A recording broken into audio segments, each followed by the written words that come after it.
Bienvenido a Girocast, un espacio donde hablamos sobre tecnología, innovación y startups. Mi nombre es Rodrigo Valdés, director ejecutivo de Giro Labs, y hoy vamos a hablar sobre Business Intelligence, Data Science y quizá un poquito de criptomonedas. Le tenemos como invitado a Álvaro Machuca. Él es Data Scientist trabajando ahora mismo. Bueno, en realidad ahora está libre, terminó recién un contrato, pero tiene una experiencia amplia trabajando en grandes empresas con el rol de Data Scientist. Entonces él nos va a estar explicando qué es ser Data Scientist y cómo hizo para llegar hasta ahí. Bienvenido, Álvaro, muchísimas gracias por aceptar la invitación. ¿Cómo estás? Hola Rodri, muchísimas gracias por la invitación. En realidad soy fanático del podcast, entonces sí, muy agradecido por la invitación y me encanta poder estar aquí y contarles un poco de lo que hago y de cómo viene la mano de Data Science. Buenísimo. Comenzaste con una profesión de matemático, entonces queremos que nos explique cómo llegaste a estudiar matemática y bueno, después cómo entraste al mundo de Data Science. Bueno, en lo que era el colegio, a mí me gustaba mucho matemática. Era parte de OMAPA y como que me gustaba el desafío que siempre había en lo que era matemática y de que siempre hay algo más por aprender. Eso finalmente me terminó dando oportunidades para agarrar y terminar de estudiar en el extranjero, y una vez que estaba ahí, después me quería ir por lo que era economía, política, pero finalmente matemática me volvió a agarrar y terminé estudiando eso. Y alrededor del segundo o tercer año estaba como que no hay forma de agarrar y hacer matemática a papel. Entonces, bueno, aprendí programación, un poco de Python, y después agarramos y como que naturalmente se dio que Data Science era la combinación de estos dos, el overlap ahí. O sea que vos desde chiquito luego ya venías en la competencia de secundaria, universitaria, tenía un grupo lo de... Contame un poquito más aparte de tu inicio, te voy a decir. Y sí, era siempre los programas que te agarraban y te mostraban cosas que estaban muy por fuera del currículum, pero a mí me terminaba fascinando cómo agarraba y explicaba el mundo. Por sobre todo, era esa idea de que matemática te ayuda a entender mejor las cosas, te ayuda a poder estar confiado de que lo que estás viendo exactamente está pasando de esta forma y que no son no sé, algún juego que tu cabeza te estaba jugando, o identificamos un patrón donde por ahí no existe uno. Viste que cuando estaba en el colegio, el famoso le pregunté a la profe, ¿para qué vamos a aprender a hacer esto si es que no nos sirve para nada en la vida? Tipo, ¿qué era tu mentalidad en esa época? Cuando tu compañero, por ejemplo, preguntaban esa clase de cosas, o vos también quizás. Para mí era como un rompecabezas, era nomás que me ponían un rompecabezas enfrente y era cómo llegas a la solución. Y siempre era, no sé, como un cubo Rubik que me gustaba ver, me gustaba agarrar y probar y ver qué salía. Y finalmente terminó agarrando y terminó haciendo muchísimas cosas para mí. Hoy por hoy, por ejemplo, al escribir código, uno trata de escribir código elegante, trata de escribir código que sea simple, y matemática trata de hacer eso, factorizar un polinomio. Ah, De eso te hecho, iba a decir. Tantas formas de hacer un polinomio así, voy a hacer de esta manera para que en un paso tengan la factorización. y sí, y justamente cómo podemos hacer que el código sea leíble. Eso implica que tiene que ser simple. Entonces, sí, si puedes agarrar y hacerlo en una línea, perfecto, y así debería ser. Entonces, por ese lado, mi factorización de polinomios contribuye a algo, a poder agarrar y simplificar tareas o cosas que son poco elegantes en cosas más elegantes, por ejemplo. Entonces terminaste el colegio y estudiaste matemática, sería matemática aplicada. ¿Cuál sería exactamente tu major? Mathematical Sciences, que se traduce más o menos a matemática aplicada. Me gusta lo que es probabilidad, estadística, ecuaciones diferenciales, procesos estocásticos. Todo esto son cosas que tienen una aplicación muy directa en el mundo, e incluso está luego esta materia que se llama investigación de operaciones, que es cómo agarrar y cuantificar los procesos los procesos de un negocio y llevarlos a un plano matemático donde nosotros ya sabemos cómo aplicar la matemática y obtener el resultado. Sabemos a través del cálculo diferencial cómo obtener los máximos y mínimos de funciones. Sabemos usar probabilidad y estadística para evitar quiebres de stock, sabiendo que una persona entra a comprar con una probabilidad X, entonces en 10 días, ¿cuál es la probabilidad de que me quede sin stock de un producto? Entonces eran problemas a los que por alguna razón me interesaban porque había un componente real. O sea, hay un componente, hay una fábrica que está haciendo estas cosas, hay un lugar donde después se ponen estos productos y la gente va y si no encuentra, ¿cómo podemos solucionar eso? Yo seguí la carrera de Ingeniería Informática y nosotros teníamos como materia de investigación, sí, IO1 y IO2, como aprendimos un poquito de eso, pero me imagino que lo de ustedes es básicamente mucho de eso, ¿verdad? También sé que la carrera Ingeniería Industrial o cosas, ese tipo de carreras también tienen mucho de esto, ¿verdad? Pero entiendo que lo de ustedes también es un poco más hacia lo teórico Sí. o cómo. Va más para lo teórico y especialmente cómo desarrollar la solución para este tipo de problemas, porque no siempre uno agarra y tiene todos los parámetros, uno tiene que poder aproximar parámetros, por ejemplo, tiene que poder agarrar y entender qué tan estadísticamente confiado uno puede estar sobre los resultados y sí, todos estos son procesos que existen. Testeo de un cable, por ejemplo. Uno toma pequeños segmentos y tiene el 99% de esos segmentos tienen que pasar, si no determinamos que la calidad del lote no llega a la necesaria, entonces descartamos todo. Entonces, cómo llegar a desarrollar esa matemática es lo que se nos enseña en esas materias y después obviamente hay un componente de aplicación donde se nos enseñaba R, por ejemplo. Sí. Entonces, ahí otra vez ya volvía de una forma muy, muy directa de que teníamos que implementar estos algoritmos en R para poder solucionar el problema, porque nuevamente a mano no vamos a llegar a ningún lado. Claro, me imagino que con todo este poder de cómputo que comenzó, creo que, no sé, 50, 60 años atrás,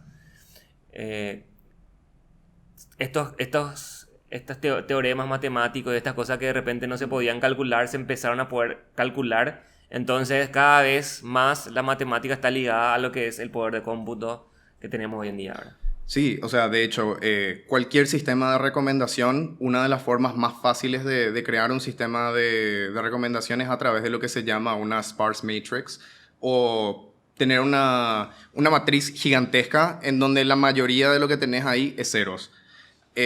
Cuando tenés una computadora que tiene kilobytes de RAM, no podés agarrar y no podés no podés computar nada. O sea, ahí otra vez entra álgebra lineal, de que también tuvimos avances en álgebra lineal y ahora justamente tenemos RTX 3090 para agarrar y comer terabytes de datos como si fueran nada y poder agarrar y hacer matemáticas sobre matrices.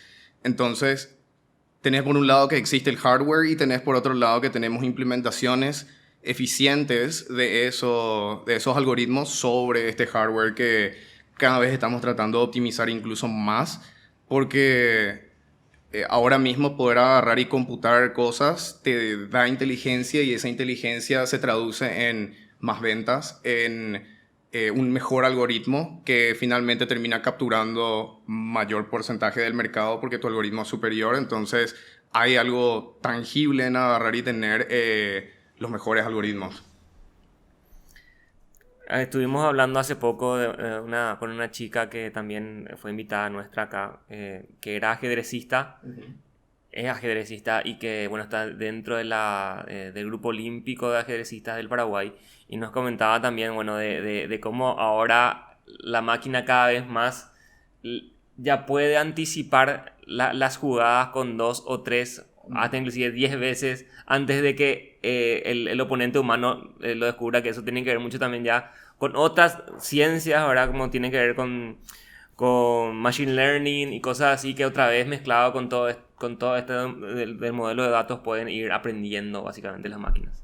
Sí, esto nuevamente es el mismo ejemplo, son estructuras, o sea, es matemática vieja, pero no era factible agarrar y tirarle al hardware de esa época, pero ahora es factible y todo el mundo está agarrando y está entrenando redes neuronales porque funcionan. Son cajas negras por un lado, pero funcionan. Entonces, estamos tratando de agarrar y meter en muchísimos lugares para que resuelvan problemas que son complejos para cualquier otro tipo de algoritmos y son totalmente imposibles para un humano de agarrar y dado la complejidad de los datos. O sea, si yo hoy te trato de agarrar y recomendar algo, es muy probable que cualquier otro algoritmo te recomiende algo muchísimo mejor porque tiene acceso a perfiles de gente similar a vos. Y a partir de eso puedo agarrar y poder recomendarte algo. Y yo no tengo toda esa información y podría agarrar y no ofrecerte lo mejor. Ahora queremos ya mezclar lo que sería tu profesión como matemático con la informática. ¿Cómo llegaste hasta la informática y qué es lo que haces como data scientist hoy en día? Como data scientist, hoy día, a mí me gusta mucho lo que es transformación tecnológica. Me encanta cuando veo que lugares que previamente no estaban utilizando data science ahora pueden agarrar y se benefician de eso y a través de eso mejoran como empresa en términos de atención al cliente, en términos de eficiencia, en términos de ofrecer en general un mejor producto. Y generalmente trabajo como arquitecto diseñando básicamente pipelines de procesamiento de datos que en algún momento te terminan dando algún tipo de insight y eso queda plasmado en un reporte y finalmente eso se comunica y a partir de eso tratamos de agarrar y ver, bueno, cómo es la mejor forma de implementar una estrategia sabiendo lo que sabemos a partir de toda la data que analizamos. ¿Puedes explicarnos más o menos el proceso cuando hablas de pipelines, de qué hablas? Hablamos del proceso para llegar al final que puede ser un insight de, bueno, necesitamos hacer esta mejora, esto tenemos que hacer. O sea, háblame desde que se ingresan los datos hasta que vos procesás los datos. Empieza con, bueno, ¿de dónde salen los datos? Puede ser que estés consiguiendo datos a fuerza bruta. Por ejemplo, Google hace eso, hace crawlers, que son básicamente, o arañas, que son programas que se van y dan clic a todos los links que encuentran en su camino. A partir de eso, Google arma una lista de sitios a partir de las palabras y quienes le referencian y dice, este es el sitio más importante si es que alguien busca sobre animales, una enciclopedia, por ejemplo. Y si buscas sobre ciudades, bueno, es esta guía turística de este país específico. Y entonces, bueno, ahí ya estás obteniendo los datos. ¿Dónde va a ir eso guardado? ¿Cómo va a ir eso guardado? Ahí empezamos a hablar de modelos de datos, arquitecturas de bases de datos, si tenemos que usar una base de datos relacional, una base de datos no SQL, ver dónde vamos a alojar esto y la forma en la que va a ir alojado. Después de eso tenemos que ver, bueno, ahora que ya tenemos toda nuestra data en un solo lugar, ¿los datos están limpios, sí o no? Probablemente no estén limpios. En el 99% de los casos hay alguna cosa que, ya sea el programa que produce o la forma en la que otras personas cargan los datos. Imagínate si entras a ver, por ejemplo, clasificados.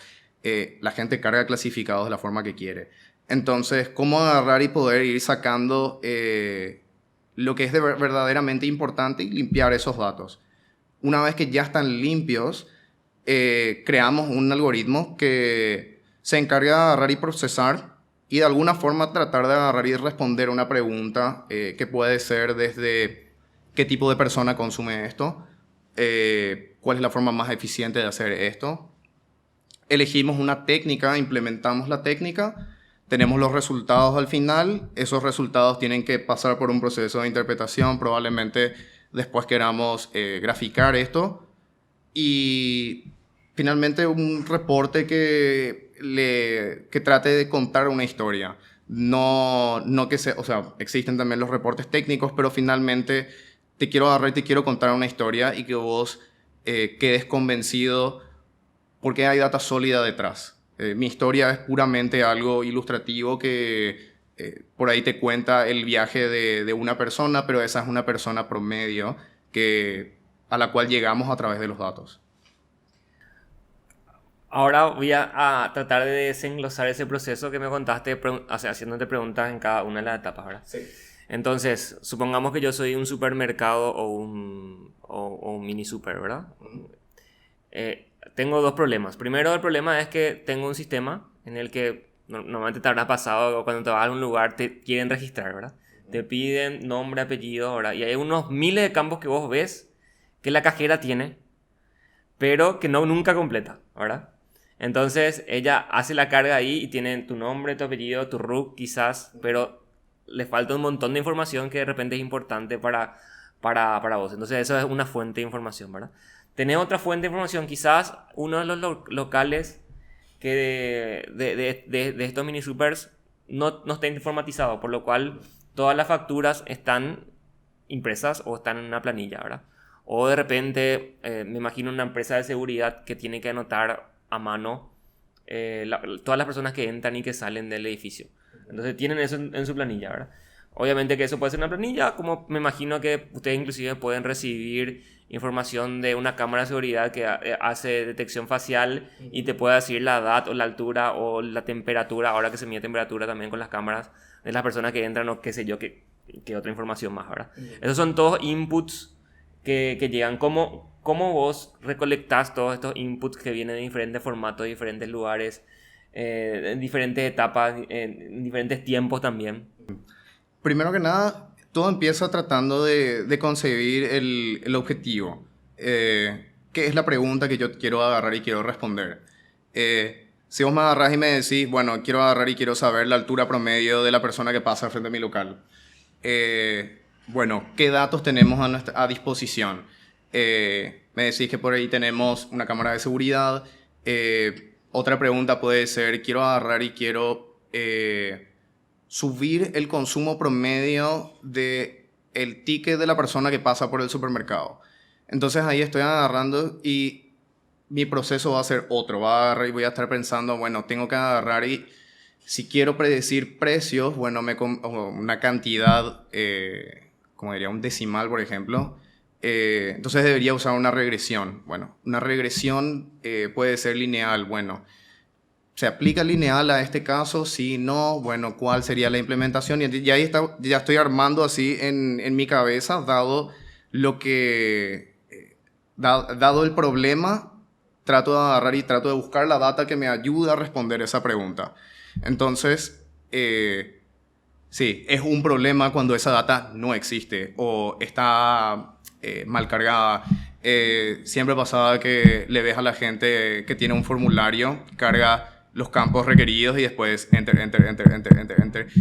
Esa data es invaluable y, bueno, a nivel software, por ejemplo, podés agarrar y podés empezar a pedir, bueno, sí o sí, todos los campos se completan. Pero ahí otra vez tenés otro problema, que van a completar el con... user experience también, a la gente Sí. que espera más, no le gusta el tema. O por ahí el cajero agarra y empieza a cargar cualquier cosa porque sabe que es requerido, pero no chequea qué tipo de input le estás metiendo. Entonces, X o cualquier cosita para rellenar, ese es súper común seguramente. entonces hay ahí o sea, un problema te genera otro problema y entonces tenés que agarrar también y tenés que adaptarte. Tenés que saber que, bueno, hay alguna otra forma de agarrar y poder descubrir qué es lo que esta persona hace. O sea, más data sobre esta persona. Y ahí tenés, por ejemplo, información pública. Eso sería ya, creo que sería Big Data cuando tenés información de distintos lugares y no necesariamente vos generás esos lugares, sino que sería eso, ¿verdad? Big Data en realidad tiene que ver con el tamaño, velocidad el tamaño de la información. Estamos hablando de que, o sea, megabytes no es Big Data. Estamos hablando ya de una cantidad sustancial. Velocidad a la cual se genera. Estamos hablando de streams, por ejemplo, de que constantemente tenés una manguera que te está pasando datos o ocurren muchísimas transacciones en un día. Y estamos hablando de la complejidad. En el caso de, por ejemplo, tenés distintas fuentes, sí, ya empieza a agarrar y ya empieza a volverse complicado porque requieren distintos tratamientos, tenés que ver cómo combinar, cuál es la forma más eficiente y la que te va a agarrar y te va a ayudar a responder. Eh, entonces eso es por un lado lo que vendría a ser Big Data. Entonces estamos siempre tratando de buscar la mayor cantidad, pero datos abiertos vendrían a ser todos los datos que están públicos y disponibles para que cualquiera los tome. Entonces, por ejemplo, podrías agarrar los RUC son abiertos, uno puede ir y puede consultar. Entonces, si ya tengo un RUC pero no tengo un nombre asociado, puedo ir y puedo buscar y completar, aumentar mi información. Aparte de eso, o sea, hablamos de registros electorales, por ejemplo, también. El padrón electoral es abierto para que cualquiera pueda ir y pueda consultarlo. Entonces, si algún nombre está bien o mal escrito, podemos chequear también. Podemos agarrar y tener, en vez de alguien agarró y escribió como JJ, podemos saber ahora que es Juan José. Y podemos hacer esto a escala también. Entonces, hay muchísimas formas de juntar información hoy día. Entonces, si tu dataset no existe, vos podés generarlo. Y por sobre todo, hay cosas que no es evidente que son un dataset, pero sí había sido. Y es cuestión de ir y buscar, crear el programa que te pueda extraer eso o pagar a alguien, licenciar la data y después empezar a ver cómo transformarla para agregar valor a lo que sea que vos estás haciendo para poder responder tu pregunta objetivo, que es la que hiciste al principio de todo esto. Ok, entonces supongamos que ya tenemos todo esos conjuntos de datos. De alguna manera lograste limpiar, que también estábamos hablando recién, antes de comenzar, de que es el trabajo más duro, ¿verdad? Hablaste que el 99% de los datos están sucios. Entonces, ese tiempo de limpiar los datos me imagino que es gran parte del tiempo de un data scientist. O lo hace un data scientist, o quién lo hace. Lo hace un data scientist. En realidad eso ya creo que caería un poco dentro de lo que es data engineering. Es justamente cómo moldear toda la data para que quede lista como para que un algoritmo la consuma. Y ahí ya creo que vendría a ser el diseño de algoritmos vendría a ser un poco más data science. Entonces, sí, es básicamente ponerse los guantes y empezar a hurgar en toda la data y vas a agarrar y vas a decir, bueno, aquí encontré un patrón de cómo tendría que dividir esto, pero después encontrás que hay excepciones.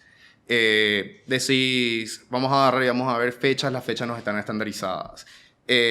O hay algún tema de time zones, de distintas zonas horarias, entonces problemas vas a encontrar muchísimos y tenés que poder agarrar y tener algún tipo de quality assurance, de agarrar y decir, bueno, mi data llega a cierto estándar, de que en su mayoría esto está bien o puedo agarrar y puedo tolerar ciertas cosas y mis procesamientos y limpieza de datos está diseñado para acomodar esas excepciones que pueden llegar a ocurrir.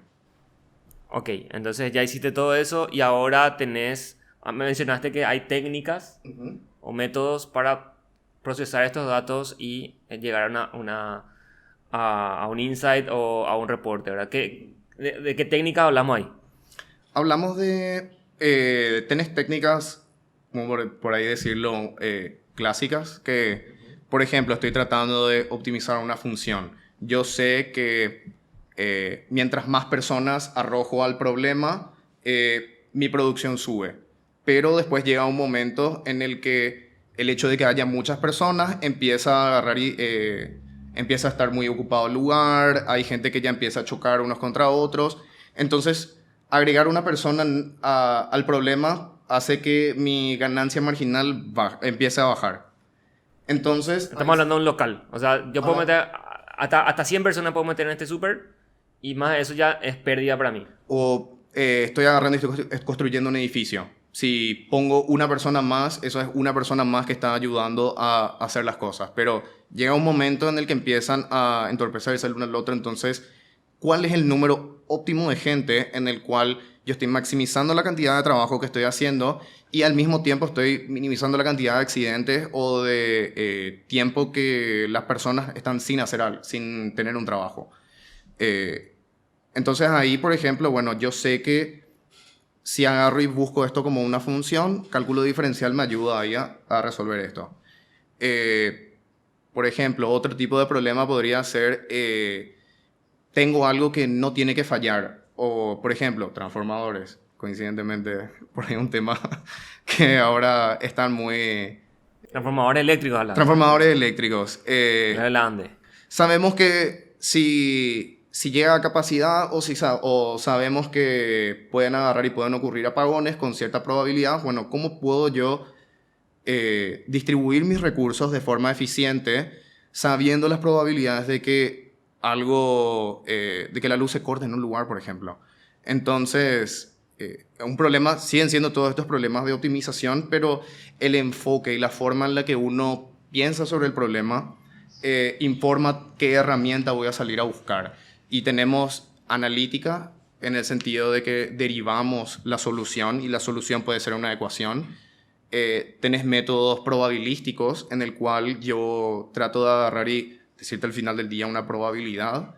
Y después tenemos lo que vendría a ser también ensemble, o sea, ir mezclando distintas soluciones de distintas formas, estilo Lego, y de alguna forma agarrar y terminar consiguiendo algo que responda, pero ya requiere un poco más de interpretación, ya requiere agarrar y entender qué procesos y qué transformaciones recibió la data para poder agarrar y llegar a ese estado final.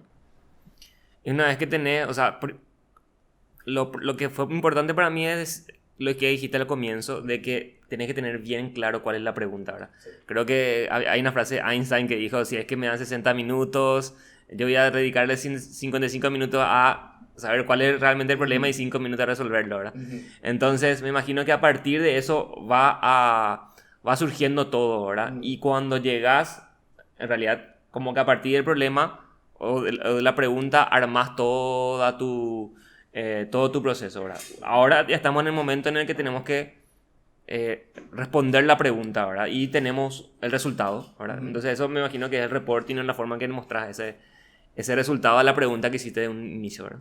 Sí, y ahí eso puede tomar muchas formas. Puede agarrar y puede ser, como te dije, una presentación en la cual te trato de agarrar y te trato de contar la historia, te trato de ilustrar lo que un consumidor promedio vivió o lo que sucede en el día a día. Y por otro lado, puede ser también herramientas ya de visualización estilo Power BI, Tableau, en el cual tenemos tableros de control donde podemos agarrar y podemos ver hasta casi en tiempo real cómo agarra y está las distintas cosas de la empresa, da visibilidad, y cuando tenemos mayor visibilidad podemos tomar mejores decisiones, podemos agarrar y estar también más tranquilos de que las cosas están avanzando, de que no hay recursos que están sin trabajo asignado. Entonces, va a depender mucho de la persona, también va a depender mucho del ámbito. Y sí, no hay dos soluciones que sean idénticas. Es algo muy artesanal en ese sentido, de que 100 data scientists te van a traer 100 soluciones distintas. Y todas pueden ser totalmente válidas y van a tener sus criterios estadísticos bajo los cuales agarrar y medirse y probarse, pero pueden ser totalmente distintas una de otra en términos de la arquitectura, de cómo se procesa y finalmente cómo se expone y se cuenta. O sea, que otra vez el data scientist tiene que entender de alguna manera también el modelo de negocio como para poder interpretar los datos y mostrar la solución que él propone. Sí, aunque sea un poco. O sea, finalmente yo terminé aprendiendo muchísimo de cosas que no tienen nada que ver ni con computación ni con matemática, dado la industria en la que trabajas y cómo esa gente también consume esos datos. Porque genial, yo agarro y te puedo sacar un reporte en el que te muestro absolutamente todas las probabilidades de todas las posibles combinaciones que existen, pero la persona que está elaborando la estrategia de marketing, por ejemplo, no consume de esa forma. Entonces, ¿cómo yo puedo agarrar y hacerle su trabajo más fácil o hacer su trabajo más eficiente presentándole yo algo? Entonces, sí, hay que siempre agarrar y estar atento a la persona que va a terminar consumiendo esto y sí, es una solución siempre personalizada hasta cierto punto. Existen estas soluciones grandes, como ya hablamos, de reporting, pero sí, va a depender siempre mucho de la persona y qué es lo que le gusta también. Cuando, o sea, vamos a hablar, ya que quizá mucho del público es desarrollador de software, ¿verdad? Ujú. Ya que nosotros somos una empresa de desarrollo de software. ¿Cuándo uno empieza a ser un data scientist o es como que un desarrollador de software que está haciendo un reporte, ¿verdad? Porque yo puedo tener una base de datos relacional donde tengo, por ejemplo, información médica, tengo registros de personas con cierto tipo de enfermedades o puedo tener que con ciertos criterios, no sé, el azúcar en la sangre, la presión y qué sé yo, y armo como una especie de reporte, ¿verdad? De las personas, el promedio, una sumatoria, unos rangos de edad, como unos gráficos, ¿verdad? O puedo tener, por ejemplo, una base de datos de personas que reciben algún tipo de ayuda social a través de un programa del Estado. Entonces, tengo cantidad de personas que están dentro del programa, tengo promedio de cantidad de integrantes de una familia de extrema pobreza o cosas así, ¿verdad? Donde yo puedo armar de repente pequeños reportes que son básicamente agrupaciones, sumas, máximos, mínimos, promedios y cosas así, ¿verdad? Y cuando eso empieza a volverse algo un poquito más complejo y donde requiera información o técnicas de data science. Creo que es un buen momento para hablar de el ciclo de la información, como yo lo veo por lo menos. Vos agarrás y tenés el dato. El dato es Álvaro mide X, Álvaro pesa X, Álvaro hace algo. Eso a nivel individual y después tenés eso, obviamente que puede ser a nivel persona, puede ser a nivel evento, puede ser a nivel objeto, o un objeto. Y tenés a nivel individual. Después tenés información. Información es, de alguna forma la procesás. Puede ser, sacás el promedio, agarrás y agregás. Puede ser, creás alguna arquitectura relacional donde puedas agarrar y empezar a hacer merge. Y estás aumentando los datos. De datos ahora pasás a información. Y después finalmente de información vos tenés que agarrar y aplicar alguna técnica, en este caso algún algoritmo o alguna técnica matemática y eso te deriva en inteligencia o insights.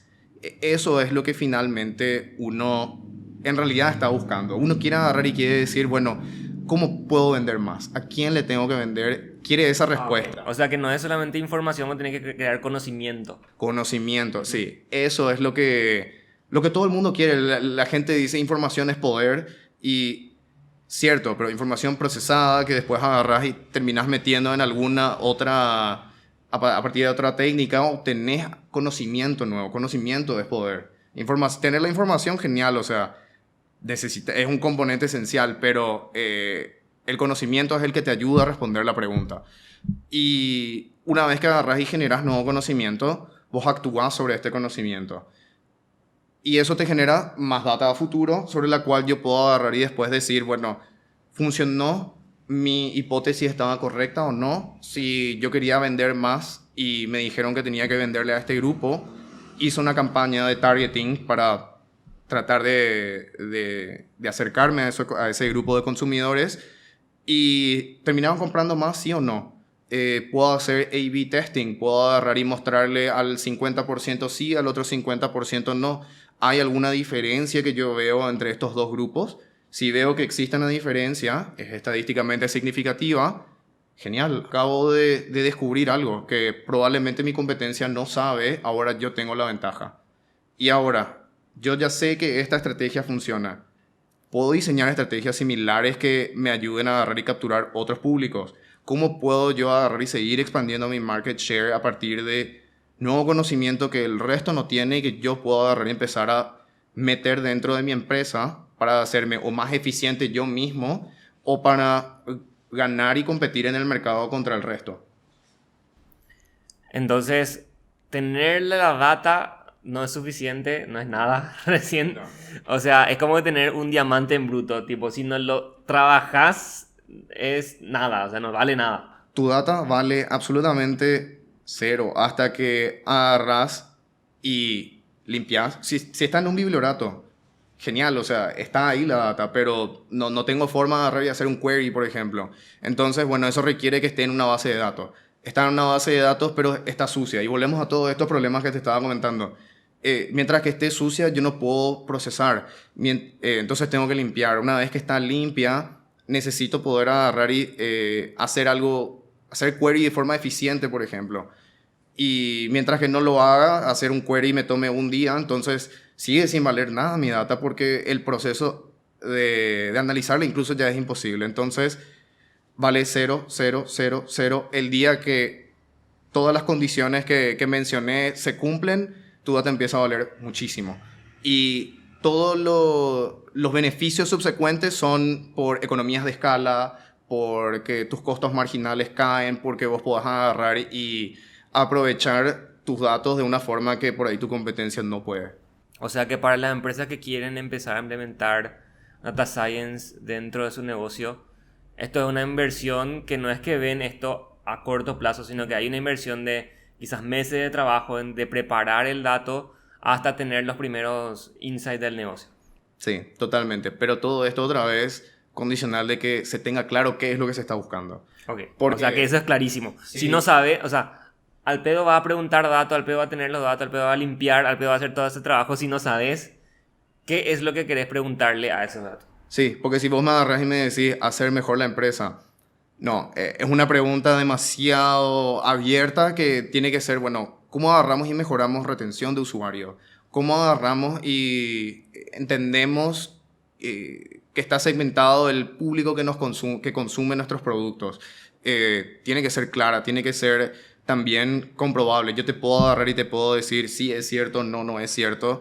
De alguna forma, y nuevamente llegar a un proceso que finalmente nosotros podamos decir con confianza, sí, dado todo lo que hicimos, todo este trabajo, no estamos encontrando nada que por coincidencia da la casualidad de que vimos este patrón, pero este patrón no existe, pero sí, acá tenemos conocimiento nuevo que destilamos a partir de todo este proceso de identificar los datos, de limpiarlos, procesarlos y finalmente analizarlos.